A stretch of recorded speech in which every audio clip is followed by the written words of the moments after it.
तो चलिए स्टार्ट करते हैं पहले प्रश्न के साथ। यहाँ पे हम देखेंगे प्रमुख मापन यंत्र। प्रमुख मापन यंत्र देखेंगे यहाँ पे हम किस यंत्र से क्या चीज नापी जाती है उसके बारे में डिस्कस। तो चलिए देखते हैं शुरुआत से। अल्टीमीटर, कुछ याद आ रहा है? नहीं? तो अल्टीमीटर का यूज होता है वायुयान में, जो इनकी ऊंचाई होती है कि किस ऊंचाई पे, किस हाइट पे हमारा जो एरोप्लेन है वो उड़ रहा है, उसको पता करने के लिए अल्टीमीटर का यूज होता है। ठीक। अब कभी कभी आपसे अगर पूछता है कि अल्टीमीटर किस सिद्धांत पे कार्य करता है या कैसे कार्य करता है, सिद्धांत तो नहीं पूछेगा, है ना। तो आपको बताना है, जैसे ये ऊंचाई से जो वायु दाब होता है, आपको पता होगा ऊंचाई बढ़ने पे वायु दाब कम होता है, वायु दाब कम होने लगता है। तो ये वायु दाब को कैलकुलेट करके ऊंचाई निकालता है। ठीक, आगे देखते हैं। एमीटर, विद्युत धारा का मापन। ठीक, उसके बाद एनेमोमीटर,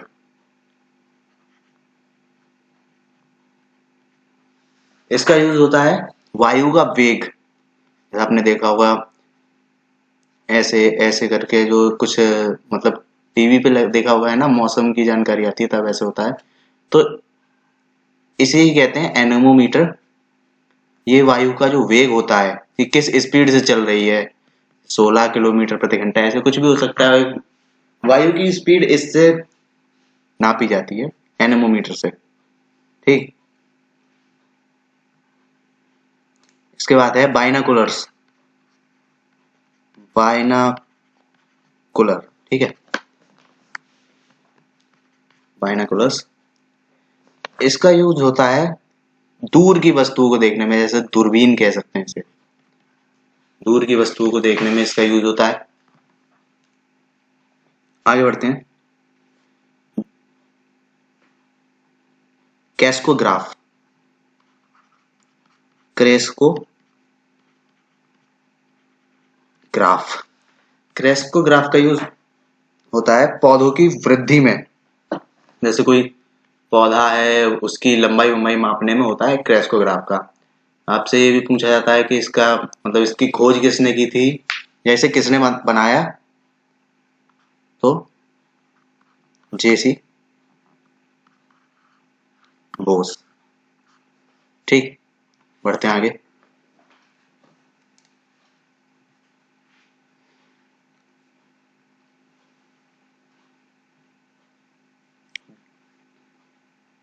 फैदोमीटर,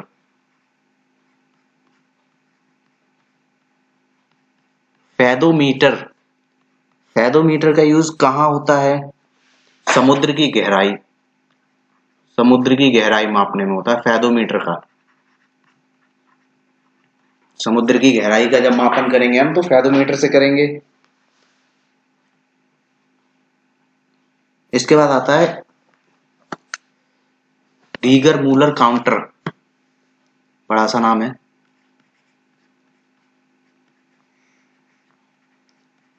मूलर काउंटर, ठीक, इसका यूज होता है रेडिएशन, रेडिएशन को मेजरमेंट में, रेडिएशन के मेजरमेंट में इसका यूज होता है। कई बार पूछा गया, इंपॉर्टेंट है ये। ठीक, इसके बाद है पेरिस्कोप।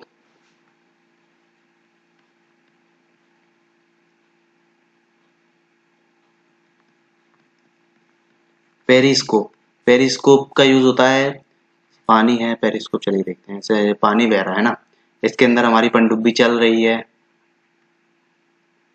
तो इसके अंदर से एक ऐसा हम एक यंत्र सा होता है पेरिस्कोप जो होता है, ऐसे निकालते हैं, ऐसे निकालते हैं और ऐसे, है ना। उसमें यहाँ पे एक लेंस लगा होगा, कोई भी चीज है बाहर की, वहां से प्रकाश चलेगा यहाँ पे, एक यहाँ पे लगा होगा जिससे ये यहाँ पे जाएगा, और फिर एक और ऐसा लगा होता है, यहाँ से हमारी आंख जो होती है वो इसमें लगा के हम देख लेते हैं इधर उधर की, और जी नहीं इधर की देखेंगे, इसे घुमा घुमा के, इधर चारों तरफ घुमा घुमा के हम देख लेते हैं, इसे कहते हैं पेरिस्कोप। इसे पानी के अंदर पनडुब्बियों से यूज किया जाता है बाहर की चीजों को देखने के लिए। ठीक, पायरोमीटर, पायरोमीटर, पायरोमीटर है बहुत उच्च तापमापन में, ठीक, जैसे सूर्य का ताप, पायरो हीलियोमीटर सुना होगा आपने, पायरो हीलियोमीटर, ठीक, वही पायरोमीटर की तरह इन दोनों का काम एक ही है। सूर्य का आ जाएगा तो हीलियो इसमें लगा देंगे पायरो के साथ, हीलियो का मतलब सीधा सूर्य से है यहाँ पे, ठीक। आगे बढ़ते हैं।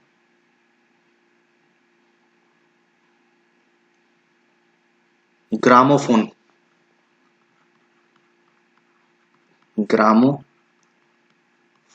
ग्रामोफोन का यूज होता है रिकॉर्ड्स सुनने में, यानी रिकॉर्डेड कोई भी साउंड है जो आप इससे सुन सकते हैं।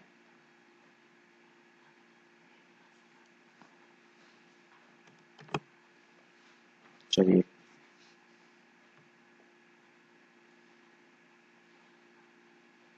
उसके बाद आता है एक्यूमुलेटर,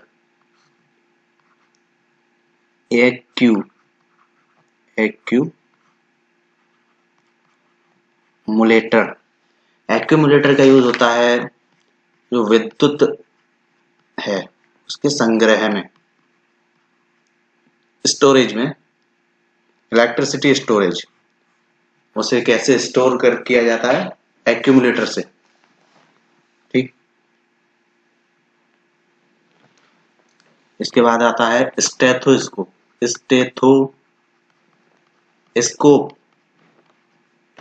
स्टेथोस्कोप क्या होता है, चलिए आपने देखा होगा ऐसे और फिर इसमें से ऐसे और एक यहाँ पे, अभी ये डॉक्टर अपने कानों में लगाता है और ये आपके, तो आला कह देते हैं इसे हम आम भाषा में, यही है स्टेथोस्कोप। अब स्टेथोस्कोप है तो इसके साथ आता है स्फिग्नोमैनोमीटर, दोनों चीजें एक साथ देखने को मिल जाती हैं आपको।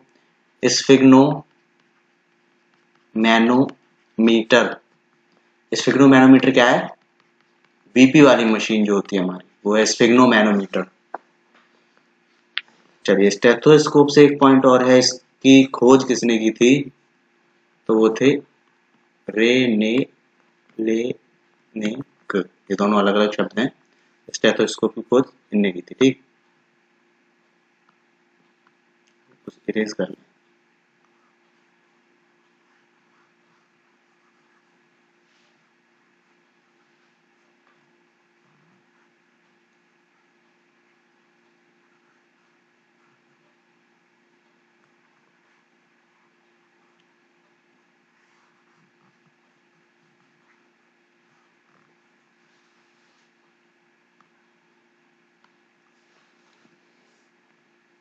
इसके बाद है थर्मामीटर, मुझे नहीं लगता इसको बताने की जरूरत होगी, थर्मामीटर तो पता ही होगा ना सभी को।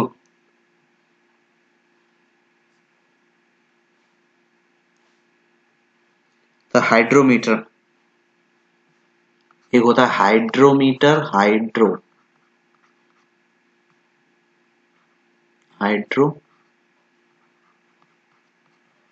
हाइड्रोमीटर और एक होता है हाइग्रोमीटर, दो होते हैं। हाइग्रो, यहाँ पे ग्रो है, यहाँ पे ड्रो है, और ये मीटर तो मीटर है ही। हाइग्रोमीटर होता है आपेक्षिक घनत्व का, आपेक्षिक घनत्व क्या होता है, आपेक्षिक घनत्व होता है कोई जो हमारे पास कोई द्रव है, ठीक है ना, जैसे एक बर्तन है, ये बर्तन है और एक सेम साइज का बर्तन, ये दोनों सेम साइज के हैं, भाई बनाने में थोड़ी दिक्कत होगी, तो इन दोनों में कोई चीज आ रही है 100 ml वाटर, ठीक, आ रहा है पानी, इसके अंदर आ रहा है हमारा तेल जो कि है 120 ml। तो देखिए, जब आपेक्षिक घनत्व निकालना होता है तो हम जो पदार्थ होता है हमारा उसे ऊपर और इसे ऐसे करके इसे काटेंगे, तो जो इसका 6/5 है ना, जो भी है 1.2, ये होता है इसका आपेक्षिक घनत्व। किसी भी चीज का आपेक्षिक घनत्व वो है कि समान आयतन में उनकी उसकी जल के साथ जो तुलना की जाएगी भार की। ठीक, हाइग्रोमीटर तो आर्द्रता नापता है, ह्यूमिडिटी। ठीक, आगे बढ़ते हैं। लैक्टोमीटर पता ही होगा, लैक्टोमीटर दूध की शुद्धता। लैक्टोमीटर, लैक्टोमीटर नहीं पता। लैक्टोबैसिलस, लैक्टिक एसिड, ये सभी दूध से ही रिलेटेड हैं। तो बस यहाँ पे लैक्टो आया, इसे देख के हम लगा देंगे दूध की शुद्धता, वहां पे जाती है लैक्टोमीटर से। उसके बाद है माइक्रोफोन। माइक्रोफोन तो माइक है। ठीक, माइक्रोफोन, अभी माइक्रोफोन, ठीक है, माइक्रोफोन से पूछता है आपसे कि माइक्रोफोन विद्युत ऊर्जा को, विद्युत को ध्वनि में बदलता है या ध्वनि को विद्युत ऊर्जा में बदलता है। ठीक, ऐसे करके सवाल आता है। चलिए इसका आंसर लगता है आप बता ही देंगे। एक इसमें लास्ट और देख लेते हैं, बैरोमीटर। बैरोमीटर, बैरोमीटर जो होता है वायु दाब मापन, वायु दाब, वायु दाब मापन का कार्य करता है। यानी जो एटमॉस्फेयर के अंदर जो हमारे ऊपर एक दाब लगता है, जैसे ये हमारी प्यारी पृथ्वी है, इस पे कोई भी है, खड़ा है, ठीक, खड़ा है इंसान, अगर एक दाब इसके ऊपर लगता है, वायुमंडल में जितनी जो वायुमंडल है उसके अंदर गैसें हैं, इन सभी से एक दाब इसके ऊपर लगता है, उसे कहते हैं वायु दाब। वायु दाब बैरोमीटर में नापते हैं। हाँ, एक और है रेन गेज। Rain gauge. अभी रेन गेज है तो रेन से पता चल रहा है रेन, बारिश, यानी वर्षा का मापन, कितनी वर्षा कहाँ पे हुई है, ऐसे मापते हैं हम इससे, रेन गेज से। हाँ, एक और है थर्मोस्टेट्स, देखते हैं, थर्मोस्टेट्स, जो इसका यूज होता है बेसिकली, ये मापन नहीं है, यूज है, मतलब इसकी सहायता से हम जो होता है टेम्परेचर, कोई भी टेम्परेचर है उसे स्थायी रखते हैं। मतलब अभी 10 डिग्री हो रहा है कहीं पे, तो वो 10 डिग्री ही रहेगा अनंत काल के लिए, जब तक ये वहां पर कार्यरत है। ठीक, तो आज के लिए इतना ही बहुत है, मिलते हैं।